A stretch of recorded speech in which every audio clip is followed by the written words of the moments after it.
아침을 여는 뉴스7 9월 3일 오늘의 주요 소식입니다. 인슈테크 기업 보메빗 초대형 법인 보험 대리점 피플라이프에 매각될 것으로 보입니다.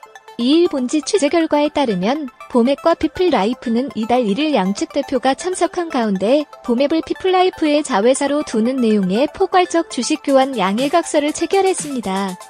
양해각서에는 보맵이 피플라이프의 완전 자회사가 되고 피플라이프가 보맵의 완전 모회사가 되는 내용이 담겨있는 것으로 확인됐습니다. 본계약에 관한 구체적인 일정은 정해지지 않았지만 협상 기간을 내년 6월 30일로 못 박은 만큼 내년 상반기 중에는 주식 교환 작업이 마무리될 것으로 예상됩니다. 보맵은 국내 최대의 인슈테크 기업으로 디지털 기술에 기반한 고객 주도적인 서비스로 혁신을 만들었습니다. 작년에는 영국 리서치 기업 핀테크 글로벌이 선정한 세계 100대 인슈어테크 기업의 이름을 올린 바 있습니다.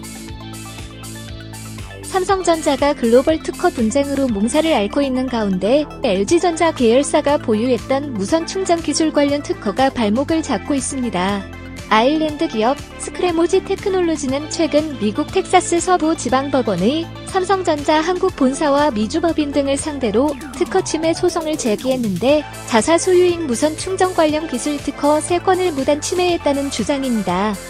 이 회사는 지난 2월 LG전자가 스마트폰 사업을 철수한다고 밝힌 이후 계열사인 LG이노텍으로부터 123건의 기술 특허를 매수했는데 이 속에 삼성을 대상으로 소송을 제기한 무선 충전 관련 특허도 매입한 것으로 보입니다.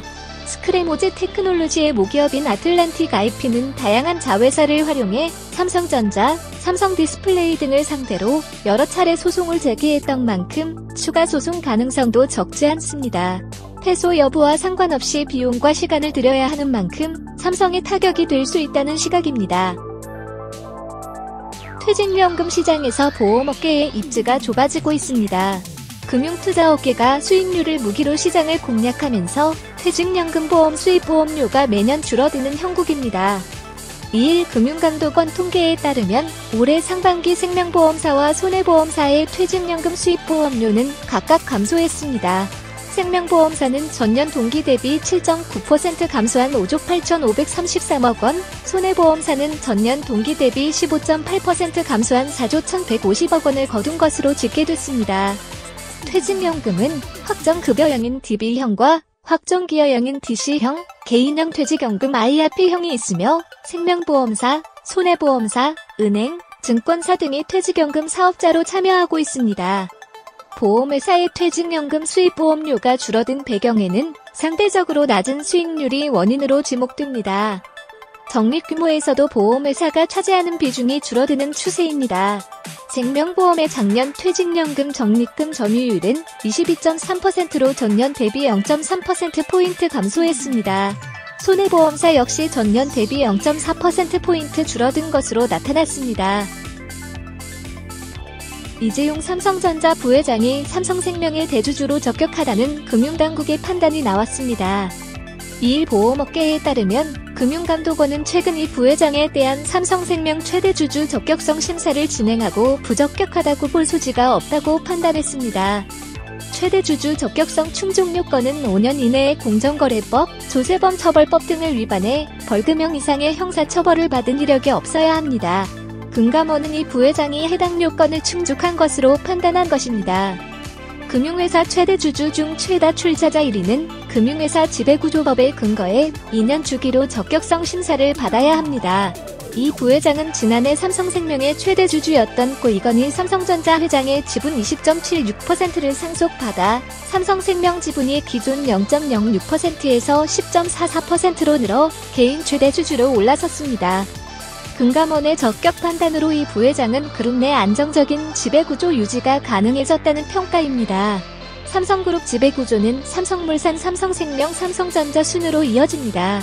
다만 적격성 판단은 최종적으로 금융위가 담당합니다. 금감원은 최종 판단 심사 일정을 올해 4분기경으로 예상하고 있습니다. 카카오뱅크의 주가가 우정사업본부의 보유 지분 블록딜 이른바 시간의 대량 매매 소식에 급락했습니다. 한국거래소에 따르면 2일 카카오뱅크는 전일 대비 7.77% 하락한 81,900원으로 거래를 마쳤습니다. 이날 주가 급락은 우정사업본부가 카카오뱅크 보유 지분의 90%를 처분한 영향 때문입니다. 우정사업본부는 1일 장마감 이후 카카오뱅크 보유 지분 중 90%에 달하는 1368만 383주에 대한 기관 블록딜 수요 예측에 들어갔습니다. 수요 예측 결과 88,800원인 종가 대비 9.9% 할인율이 적용돼 블록딜이 성사되면 우정사업본부는 총 1조 944억 3,064만원의 현금을 확보하게 됩니다. 우정사업본부의 카카오뱅크 보유 지분은 3.2%에서 0.3%로 축소됩니다. 한편 우정사업본부의 이번 블록딜은 차액 실현을 위한 것이라는 분석입니다. 우정사업본부는 카카오뱅크가 인터넷은행 예비인가를 추진하던 2015년 카카오 컨소시엄에 참여해 120억 원을 투자한 바 있습니다. 새 아이를 둔 40대 택배 대리점주가 극단적 선택을 했습니다. 이 점주는 택배노조에 가입한 대리점 기사들의 업무 방해와 집단행동으로 힘들어했던 것으로 알려진 가운데 죽음의 원인은 택배 서비스업의 구조적인 병폐와 택배기사 처우 문제 등에 기인한다는 지적도 나옵니다. 특히 원청 사용자인 CJ 대한통운은 대리점과 노조 간 갈등으로 치부하며 개입에는 선을 긋고 있어 시선이 곱지 않습니다. 중앙노동위원회는 지난 6월 대리점 기사의 사용자는 원청인 CJ 대한통운이라며 단체 교섭에 나서야 한다는 취지의 판정을 내린 바 있습니다. 그런데도 CJ 대한통운은 하청인 대리점 연합회만을 대화 상대로 인정하고 있습니다. 택배기사 처우 개선을 위한 택배비 인상분 170원 중 절반 이상을 원청인 CJ 대한통운이 가져간다는 합의도 대리점 연합회와 한 것으로 알려져 물의를 빚고 있기도 합니다. 택배기사 고용 안정 보장과 안전 및 처우 개선을 위한 생활물류법도 시행 중이지만 실효성이 부족하다는 지적입니다. 정부가 택배대란과 택배기사 과로사라는 이슈가 터질 때만 부랴부랴 대책 마련에 나서는 등 땜질 처방에만 급급하다는 비판에 귀를 기울여야 한다는 지적입니다. 국내 제약 바이오 산업을 이끄는 CEO들의 이력을 확인한 결과 LG화학 생명과학 부문 출신이 다수를 차지하는 것으로 나타났습니다. 국내 제약 바이오 산업의 다양한 분야에 이 회사 출신들이 포진해 있는 만큼 막강한 인맥을 바탕으로 한 시너지 효과 창출이 기대되고 있습니다.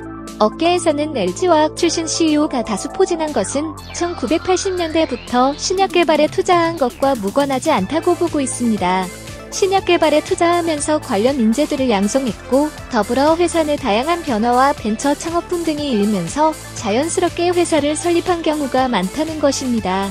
GC 녹십자와 CJ 제일제당 출신들도 바이오 벤처 업계를 이끌고 있는 리더들이 많습니다. 기사와 관련한 더 자세한 내용은 데일리 동방 홈페이지에서 확인할 수 있습니다.